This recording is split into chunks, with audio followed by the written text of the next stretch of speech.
Well, yesterday was an utter nightmare on multiple levels, both for this show and for the Mariners. But today is a new day, so let's take a chill pill and answer some of your questions. Colby, hit it. You are Locked On Mariners, your daily Seattle Mariners podcast, part of the Locked On Podcast Network, your team every day. Ahoy, sailors. It is Tuesday, August 15th, 2023. This is Ty Gonzalez and Colby Patnode for the Locked On Mariners podcast. Thank you so much for making us your first listen. Subscribe, like, and turn on alerts if you're watching on YouTube, or subscribe and leave a 5-star review on your preferred podcast platform if you like what you hear. And if you're part of the crew and rock with us every single day, let us know in the comments below. And if you want to hear from us even more, please consider signing up for our Patreon. You can now get a free 7-day trial to check out the show. The link, as well as our social accounts, is in the description of this episode. It's time to open up the old mailbag here. We're going to start with Jace, who wants to know, it feels like the Mariners offense regularly makes pitchers that the league hits well against on average look really good. What is it about their offense that makes them struggle so often, and what can they do to change that in the future? I think it's really just based on matchup. Like, if you even have an average slider that's working for you, you're going to do some damage against this Mariners lineup. Like last night with Brady Singer, that was kind of the issue. So, Colby, what do you think? They fix it by hitting better. Sure. Yep. Like, I mean, and is this really a thing? Like, if Cole Irvin and Brady Singer didn't just, shove against you the last 2 days, is this a question? No, probably not, because for the most part, the Mariners have handled, bad pitchers pretty well this year. So, right now, this lineup, I think particularly this last weekend, it was a really bad game plan, a really bad approach. They were not willing to work counts, and they were up there flailing at anything near the strike zone, and they weren't waiting for their pitch. And we saw that pretty much with Singer yesterday until the 8th inning, the 7th, 8th inning. And then all of a sudden they were a little more patient. They waited for the pitch they could drive. They didn't miss it. And, what do you know? They score 6 runs in 2 innings. Singer didn't even have good command last night. Nope. Like, I felt a lot of the times the Mariners bailed him out. Like, Mike Ford worked a 2-0 count and then swung on a pitch that was either on the outside third of the zone or outside of the zone. I can't remember exactly where it landed, but still, I just felt like he bailed him out with that swing decision. And I felt like the Mariners just did that pretty consistently throughout the night until, we got into that 8th inning. Right. And they did it against Cole Irvin, and they did to a lesser extent Bradish. Really the last few days have really kind of amplified this, but we start by the fact that it's not a good offense. It's average, it's decent. And if they have a good game plan, they can go up there and they could throw out runs against solid major league pitching. They even can on occasion ambush an ace here and there, but it's not a very deep lineup. It's not a lineup that's particularly producing well. Again, Teoscar still is not the Teoscar we expected. Gino is streaky. Cal Raleigh is streaky. Julio's been streaky. Like, you have a lot of guys. There's not a lot of consistency in the production of this lineup. And so stuff like that's going to happen. And then when you add on top of it, bad game plan, bad approach, bad pitch decision, like whatever you want to call it, like, it's just bad. Like the game against Cole Irvin on Saturday was an embarrassment because Cole Irvin sucks. Like, he's not a good pitcher, and he shoved it against you because you let him. Basically, you're swinging at everything that was remotely close to a strike. It didn't look like you had much of a game plan, that's what happens. So you're not talented enough offensively to win on talent alone. You have to have a good game plan. You have to execute, and the Mariners sometimes don't because they really lack a couple just like quality, consistent bats that they really need in this lineup. Next question here comes from Mickey. Same question as last week for me. What does it take for this Mariners squad to be a legit deep playoff contender? For instance, Miller becoming a legit number 3 pitcher, Julio being a 165 WRC plus guy, Gino being great, Teo coming back to 2022 form. Like, what would it take with the team as is? For me, I think it all really comes down to Julio. Can Julio be the star that kind of carries you? Can he be the guy that he was last night? Right, where he pulls off his best Greg Jennings impression, right?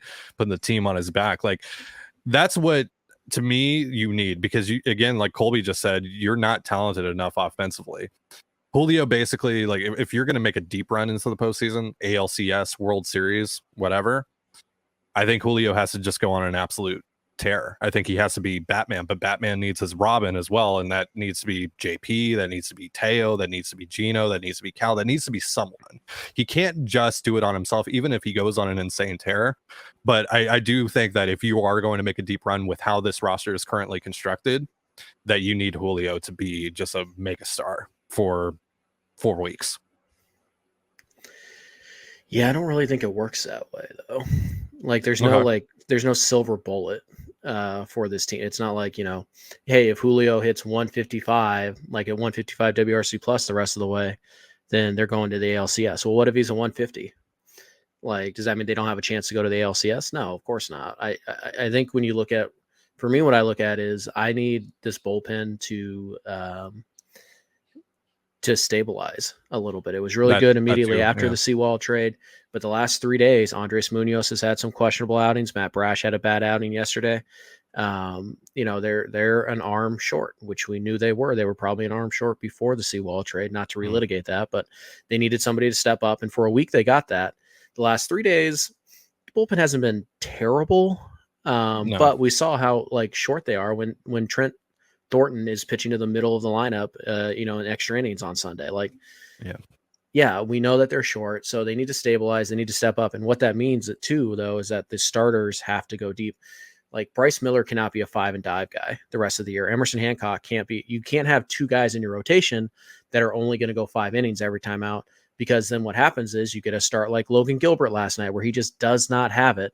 And he can only go 5. And now all of a sudden you've got 3 days in a row where your bullpen has to cover 4+ innings.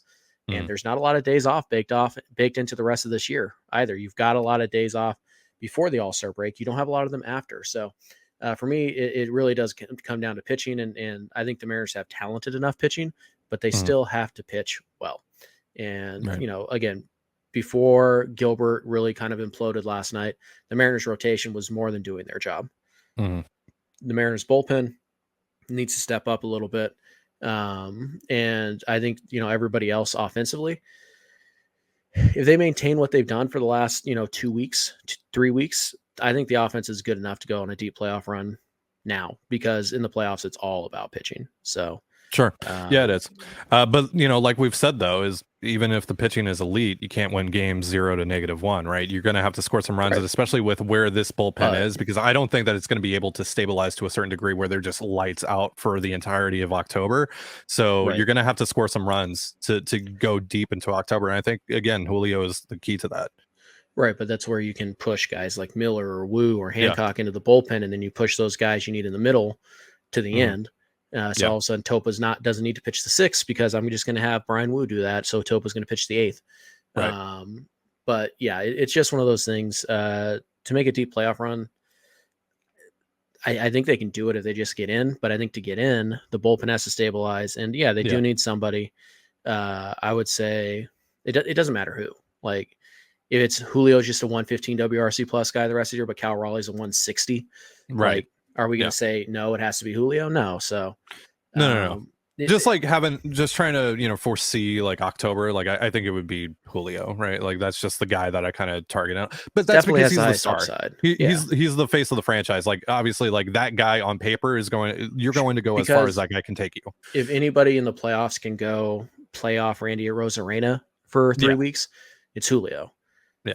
But I don't think he has to do that for the Mariners to make a deep playoff run. I think he can't be terrible. Since July, he's been totally fine. He's been good.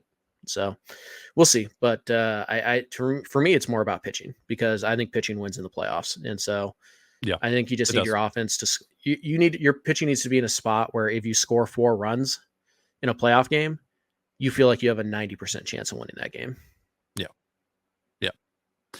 But as we saw, the pitching could be elite in the ALDS game 3, and then because you couldn't score even a single run, you get eliminated that night. So you didn't need Julio to hit the home run. Carlos Santana could have done it. Carlos Santana could have done it. Cal Raleigh could have done it. Yeah, Adam Frazier could have done it. I mean, yeah. I remember when they had multiple chances with a runner on second, less than 2 outs, couldn't do anything with that. You mean on Saturday? Yeah, Oh, no, on Sunday. Saturday. Saturday was a very similar looking game to the ALDS game 3 for sure. Saturday was the worst. Like as annoying as yesterday was, Saturday was much worse. Saturday was painful. Was very Yeah. painful. Yeah, I can't imagine having to sit through that in person. Or game 3 of the ALDS, another game you were at. Yeah, it was fun. Yeah. Maybe we found the common denominator here. It's you. It's your fault. It's your fault that George Kirby has these amazing starting pitching performances and gets let down by his offense. It's not the Felix curse. Interesting. It's the Colby curse. How many Blue Jays Mariner games did you go to this year? Right. Good one. Good one. Haven't heard we went that to one 3. Before. Yeah. They lost 2, and the one they won is because you left early. So right. Careful. But the 2 playoff games that I went to, they went 2-0 in. Moving what's along, your record? What's your boy. record and what's your record in postseason games you've gone to? I think 1-1. Right. You went as a kid to the was it the Carlos Guillen squeeze bunt? Was that the game that you said that you went to? I don't know. It might be 0-2. I can't remember if they won a game in Seattle in 2001 against the Yankees. And honestly, I don't even remember if I was at like the 97 playoff games. So, yeah, moving along, host boy. All right. Host boy doing his job now. All right. So we got more questions to answer from you guys in just a moment. But first, a reminder, this episode of the Locked On Mariners podcast is brought to you by Ibotta. Picking up burgers and hot dogs for a summer barbecue? You know you're already doing it, so why not get cash back for it with Ibotta? Ibotta gives you cash back on hundreds of grocery items from produce to personal care to pantry goods, so you can make sure you're beating inflation no matter what you're purchasing. Either link your loyalty account or upload your receipt after you shop and get your cash back. It's that easy. The average Ibotta user earns $120 per year. Other apps give you points that don't amount to much. With Ibotta, you get real cash back that you can cash out to your bank account, PayPal, or gift cards. You can earn cash back on hundreds of online brands and retailers too when you start with Ibotta, including Lowe's, Macy's, Sephora, Best Buy, and more. Right now, Ibotta is offering our listeners $5 just for trying Ibotta by using the promo code MLB when you register. And you're listening to the Locked On Mariners podcast. Thank you again for making us your first listen here on a rare Mailbag Tuesday. You can catch the Mariners and the Royals tonight from Kauffman Stadium on the Mariners hometown broadcast with SiriusXM via the SXM app. Let's get back into your questions here. We got one from the Darin McCacken enjoyer. With the roster expanding just around the corner, what do you see the M's doing, and what would you guys personally do with this roster? Any sleeper picks on who should we keep an eye out for making it to the roster? We, especially Ty, but not as much as me, love Darin McCacken. No. Well, we can start by saying Darin McCacken ain't going to be it. It's not going to be Darin McCacken. Yeah, I'll tell you that. It's most likely going to be one pitcher, one position player. It can only be. Yeah. Can it not be 2 position players? I don't think there's a limit on position players. I think it's only on pitchers. Okay, well, whatever. We know it's not going to be. Sure. It's going to be one pitcher. It's going to be one position player. So who do you think that's going to be, Colby? Well, I think that they're going to DFA Ford. So I think Haggerty's going to stay up. When JP gets back? Yes. So if Haggerty's already up, then I think Bliss is a possibility, but he's not exactly tearing it up down in AAA right now. And plus, he's not on the 40-man, and you don't have to add him to the 40-man this winter even. Yeah. So if you're not sure he can help you, there's really no point in adding him because it's just a 40-man spot that you're wasting. Like he's not going to get called up early next year at some point, but still, you don't want to do that until you need to. You don't want to use that roster spot if you don't have to over the course of the winter.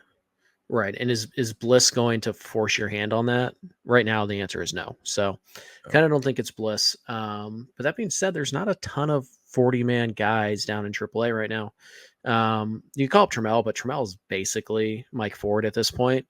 You're just putting him up there hoping he either walks or hits a home run. You can play some defense, which Ford certainly cannot. And he's a decent runner, but he's not a burner or anything like that. So I think Trammell's fit on the bench is a little bit more dubious than a lot of people think. So you kind of start looking around, and I think it's either Shiner or Deloach. And I think it's one of those guys because you can go into this winter and you can DFA them and not like feel awful about it. You know what I mean? Like maybe they get claimed, maybe they don't, but it's whatever. You know, they're not like you're probably not going to have to DFA them. So I think I'd probably go Shiner, unless I'm forgetting somebody, just because you have a lot of lefty bats on the bench, like a lot of left-handed hitting outfielders. And I think you're probably just looking for some power at that point. Like, just give me somebody who can hit a home run, and maybe it's for that reason, the same idea as Mike Ford. It's right-handed Mike Ford, right? But this one hasn't failed multiple times at the big leagues, and he could actually fake it at third, and he could play some first, and he's a better athlete. So, I don't know if you've seen, but there's been some nice little highlights from him the last couple of weeks at third base. Yeah, I don't know if there's a change he's made there or something.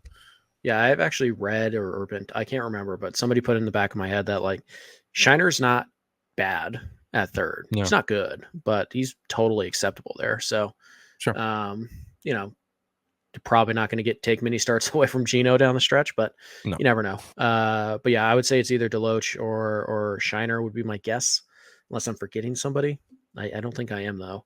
And then the pitching, that's an interesting one. I think it's just Brian Wu, like they add Brian Wu back, and then maybe they send down Hancock or Wu to AAA for a couple weeks and then call them back up.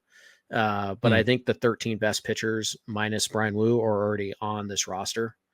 And then Wu would be the 14th. So I think that's how you do it. So it would be Wu, maybe send them down, maybe you just put them up right away, and then you just send down Ryder Ryan or Isaiah Campbell or whoever. I think the answer is probably Shiner and Wu are the ads, or Shiner and Hancock are the ads. Yeah. There's also Prolander Baroa potentially, but he's still not throwing enough strikes. That's pretty disappointing because I was hoping he would be a bigger part of this thing moving forward, but oh well. All right.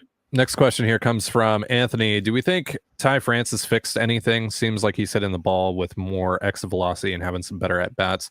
So I actually have some numbers on this. I'm going to pull these up real quick. So in June and July, France had a 32.8% hard hit rate, 5.8% barrel rate, 87.4 mile per hour average exit velo. This month, though, the hard hit rate is up to 46.9%. We'll call it 47%. 12.5% barrel rate, 88.4 mile per hour average exit velo. And here's really the key. 19.8% whiff rate, which is the lowest in a month so far for France, as far as I'm aware. 23.5% chase rate. That's down. What's actually up though this month, this is the highest it's been all year for France. 15.2% in zone whiff rate. He's swinging and missing more on pitches inside the zone, but thankfully he's not chasing as much, which was a very uncharacteristic flaw for him, especially the last couple of months. So it does seem like, I don't know if there's actually been a change that's been made, but he is seeing the ball better. I mean, that's at least what the numbers say. Have you seen anything, Colby, that supports that, watching Ty France? He seems to be kind of slowly migrating back to just like what Ty France always should have been, right? I think he's letting the ball travel a bit longer. We're seeing a lot more balls go up the middle and to right field. Whereas, when he was really struggling in July, everything was either a bad swing and a miss, or he was popping it up to the left side. Like, he was trying to pull a lot of things. So I hope this is France's like realization, or the Mariners realization, or whoever. Somebody has clued into the fact that, like, look, you're not going to hit 25 home runs for us, and the fact that you're trying to is actually hurting us more than it's helping us. So go back to being what you are, which is, a 270, 280 guy, above league average on base, hit some doubles, hit the occasional home run. Just do that. And, exit velos are nice and all, but that's never really been part of Ty France's game anyways. France is gets hits for a relatively high average in the past because he uses the whole field and he'll go line to line.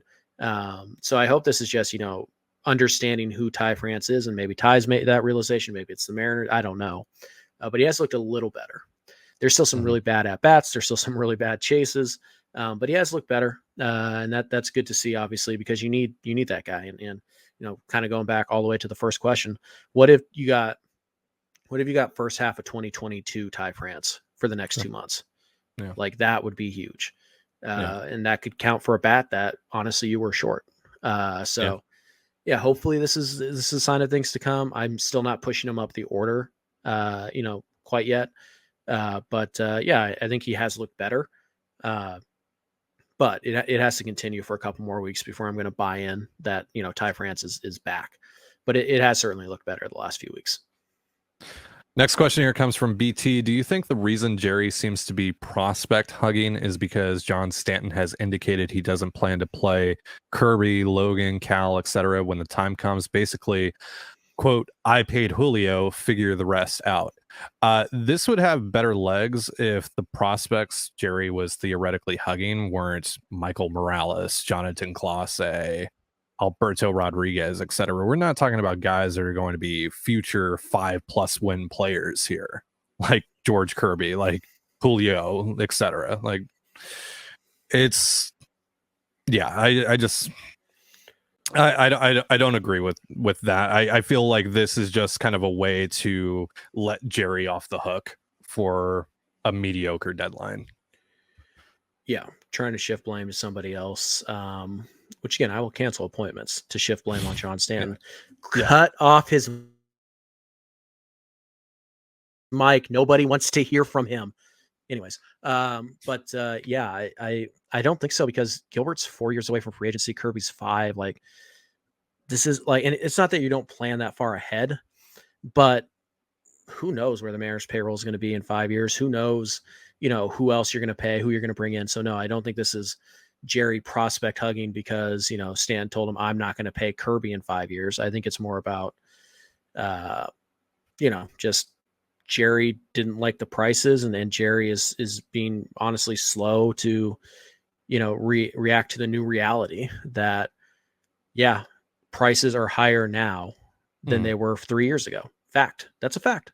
Because that's just the way it works. So I think that was another miscalculation on Jerry's part. And I don't think it has much to do with Stan telling him, like, I'm not going to pay George Kirby in 2027. Like, okay. But so that means I should probably try to maximize Kirby's window if I think I'm going to lose him in 5 years. Right. So Yeah. I don't buy that. All right. Got a few more questions here to answer, but first, a reminder, this episode of the Locked On Mariners podcast is brought to you by FanDuel. Football season is about to kick off, and FanDuel is giving you the chance to win all season long, because right now, when you bet on a Super Bowl winner, you can get bonus bets every time they win in the regular season. Just pick any team to win the Super Bowl, and you'll get bonus bets for every victory, which you can turn around and use on spreads, player props, over-unders, and so much more. So visit FanDuel.com/locked on, that's LOCKEDON, and start earning bonus bets with America's #1 sportsbook. That's FanDuel.com/locked on, LOCKEDON. And you're listening to the Locked On Mariners podcast. Thank you again for making us your first listen here on a rare Mailbag Tuesday. Again, you can catch the Royals and the Mariners tonight on the Mariners hometown broadcast with SiriusXM via the SXM app. Check it out. Let's get back into these questions. M's fan Juan Carlos wants to know, try Justin Topa in the closer role. When he's on, he's got crazy good movement, seems a little more accurate than Matt Brash. I'm not knee-jerk over Brash. He's more on than off by far. Was just having a thought watching Topa last night. Colby, what do you think? I don't think the Mariners are opposed to using Topa in the ninth. I just think when you look at where they were yesterday, 1-run lead, 1-2-3 coming up for the Royals, you use your best available guy, and that's Brash. Now, if 1-2-3 came up in the 8th and you were up by 1, then they'd probably use their best available guy, which is Brash. So I don't think that there's going to be defined roles. Joe Doyle sent out a little nugget about how bad Brash has been in the 9th inning, and it's been bad. Yeah. But that is such a small sample size that it's hard to put any weight into that whatsoever. So Andres Munoz pitched the last 2 days. Wasn't all that effective, honestly, but he wasn't available last night. And so that's just kind of how it goes. And again, when you have to, go get your starter earlier than you want, it has a domino effect. Guys have to cover the middle of the innings who you want to cover the back end. So no, I don't really have a problem with Brash getting some save opportunities. I think it's very clear the Mariners would rather trust Munoz like in those save spots than they would Brash, but those are their two best guys. And so you got to keep going with them. It doesn't mean that you don't sometimes see Saucedo there. It doesn't mean that you don't sometimes see Topa there, but it does mean that it's not an innings based role, right? It's not going to be. So no, if we get to, if again, Brash may not be available tonight, but if he is, and we get to a point in the seventh and it's 1, 2, and 3, and there's a runner on second with one out, they're probably going to Brash. And they'll save Topa for the ninth, or they'll figure out the ninth later. So I don't think like the innings based thing is a thing. But like if they needed Topa to cover the ninth, because matchup dictates that Brash had to pitch the seventh and Munoz had to pitch the eighth, or one of them's not available and you had to use the other guy in the eighth, then I think they'd be pretty comfortable with that. Yeah, it's matchup. It's situational based. It's not innings based. I don't put really any stock into the whole ninth inning Brash thing. Like, that's just the nature of Matt Brash. He's going to be wild, and sometimes he'll be effectively wild, and sometimes he'll be terrible, just downright terrible. Can't find the strike zone. Like, guys are going to be patient. Like, that's just what it is. Oddly enough, last night was a stuff issue for Brash. He didn't have his breaking stuff at all. Yeah. It was flat. It was down in velocity. He just didn't have it. Yeah. And we already know he's never going to have plus control either. So if he doesn't have his stuff, it's over. Like, you lose. Yeah. So that's just kind of the problem that you run into here with both Brash and Munoz, because those two guys, they both operate very similarly, where they are incredibly volatile on a night-to-night basis. So it's just kind of the reality that you have to live with. But you're not going to stop going to those guys, because when they're on, I mean, they're unhittable, right? You have those guys, like, when they're on, they're the two best relievers in all of baseball. I mean, they're up there. Yeah, they're two young relievers. Like, they're going to have more blowups than veterans. Would have been nice to have a veteran in the back end, but again, not to relitigate. But whatever. It is what it is. Baseball. We can do that on CTZ. Yeah. Joshy Rojas. We're going to. Dom Canzone with the big home run on Sunday. I know. Last night. Yeah. Gave it right back the next day, didn't he? That was upsetting. That was very upsetting. Yeah. Moving on. Next question here comes from Alex. Did this series, and they're talking about the Orioles series, because we obviously put out the tweet on Sunday. Does this series show that Julio shouldn't be in the leadoff spot, even with the absence of JP Crawford? No. Next question. No. Next question here comes from Extinguisher 10. How do you feel about Starbucks being plastered all over the park with the tagline, "All in for our hometown"? Gross. Hate it. I don't care. But also gross, because Howard Schultz is public enemy number one. Yes. As far as sports in Seattle are concerned, at least. Yes. The irony is not lost on me, but also I don't care. Yeah. Also, get prepared for Starbucks to be the jersey patch sponsor for the Mariners. So yeah, just mentally prepare yourself. If you think the Mariners care about the PR backlash they would get for that, you haven't been paying attention to the Mariners. So. Oh, no. On the 2080 scale, rate Dom Canzone's home run pimp job in the ninth. This comes from Josh. 20, because they lost. He doesn't want to hand out participation trophies, obviously. No. You don't get credit for almost beating the Royals last night.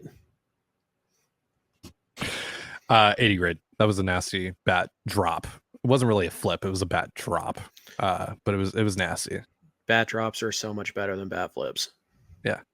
So it's just like cold-blooded. Yeah. 80 grade. 80 grade. That was dope. I didn't know that Dom Canzone had that kind of sauce in him. Easy. I mean, do we need to replay the sixth inning last night? Don't remind me of that. How many runs they lose by? Can you not right now? I've had a really bad last 24 hours. Can you just be nice?